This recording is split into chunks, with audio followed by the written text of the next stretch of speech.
Otep à tous, bien-aimés frères et sœurs. Pourquoi Zelensky a coupé le gaz russe qui alimentait les pays européens? Pourquoi Zelensky, sachant que ces pays-là ne peuvent pas survivre sans ce gaz-là, ces pays vont avoir de gros problèmes sans ce gaz-là. Ces pays vont, ils vont chier des bulles. Les populations européennes vont payer plus cher. C'est une Europe qui est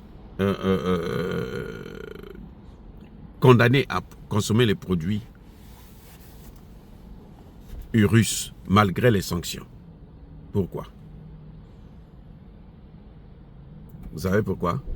En fait, Zelensky, il sait que si les Européens n'ont pas de choix, s'ils ne consomment pas le gaz russe, ils seront obligés de consommer le gaz américain, ce qu'on appelle le GNL,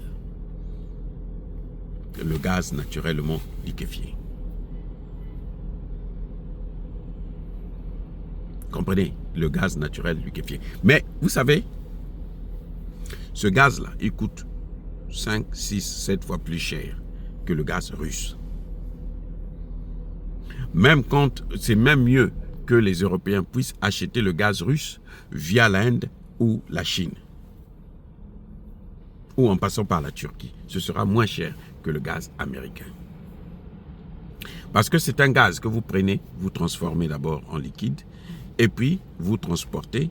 Après, quand ça arrive sur le plan local, vous retransformez ça en gaz. Et puis maintenant, on met ça à la consommation. Ça coûte toujours plus cher. Et ce gaz-là, c'est un gaz très polluant qui coûte très cher pour être extrait. Et quand ils n'auront pas assez de gaz, ce gaz américain, le prix va augmenter en Europe. Donc Zelensky l'a fait avec l'aval des Américains. Zelensky ne peut pas faire un coup comme ça seul. Si les Américains aimaient les Européens, si les Américains étaient les bons amis des Européens, les Américains allaient dire à Zelensky, non, arrête. Tu ne fais pas ça, tout sauf ça. Zelensky lui-même, il sacrifie près d'1 milliard de dollars par an qu'il recevait pour le droit de passage de ce gaz russe vers l'Europe.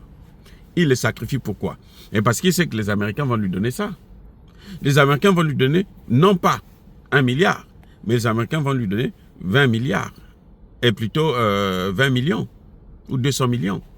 Parce que 80% de l'aide américaine, ça reste ici aux États-Unis. C'est pour acheter des armes. C'est pour financer d'autres guerres qu'ils ont, comme celle du Rwanda par exemple, en RDC. Il faut envoyer des armes là-bas. Il faut envoyer des armes dans le Sahel. C'est avec cet argent-là. Et on prend des experts ukrainiens, on les envoie partout, au Mali, en RDC, ainsi de suite.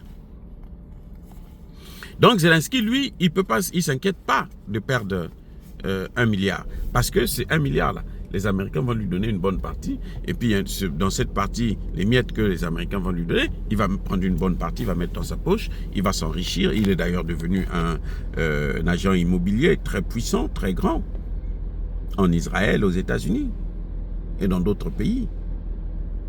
Donc, l'Ukraine n'a pas fait ça parce que l'Ukraine veut rentrer dans l'Europe. Non, l'Ukraine, son problème, c'est garder ses liens avec les États-Unis. Donc, pour garder les liens avec les États-Unis, qui vont lui garantir le pouvoir pour Zelensky, eh bien, il est obligé de faire ça. C'est un échange, non? On ne va pas vous donner le pouvoir comme ça. On ne va pas vous soutenir si vous n'apportez rien à l'autre. C'est en politique, c'est comme ça. On vous soutient parce que vous apportez quelque chose. Et ce quelque chose-là, c'est ça. C'est devenu un instrument. Zelensky est devenu un instrument. L'Ukraine est devenue un instrument dans les mains des Américains pour faire chanter l'Europe, pour affaiblir l'Europe et pour imposer un certain nombre de politiques géostratégiques et économiques des États-Unis en Europe.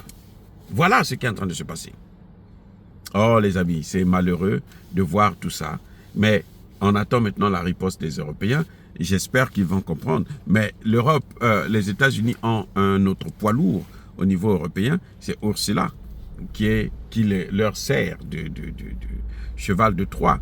Parce que c'est elle qui prend des décisions maintenant à la place des chefs d'État et de gouvernement. C'est Ursula qui prend des décisions au nom de l'Union européenne. Et que ces décisions s'imposent à tous les pays. C'est ce que d'ailleurs le président hongrois, Viktor Orban, et Robert Fico de la Slovaquie ne veulent pas. C'est pour ça qu'on ne veut pas les voir. Voilà. Donc, Monsieur Zelensky a fait exprès. En fait, il a exécuté la demande des Américains de couper le gaz aux Européens afin que les Européens puissent se tourner vers les États-Unis, afin que les Européens puissent dépendre encore plus des États-Unis. Soyez bénis, abondamment bénis par le Dieu des Kémites et par nos ancêtres angélisés. Mais que tous ceux qui persécutent le continent africain le pillent et le déstabilisent, qu'ils soient noirs, blancs, chinois, arabes, juifs, indiens, qui qu'ils soient punis, maudits, foudroyés, neutralisés, écrasés, effacés par le Dieu des Kémites et par nos ancêtres angélisés. Vive l'Afrique éternelle. J'ai dit et j'assume.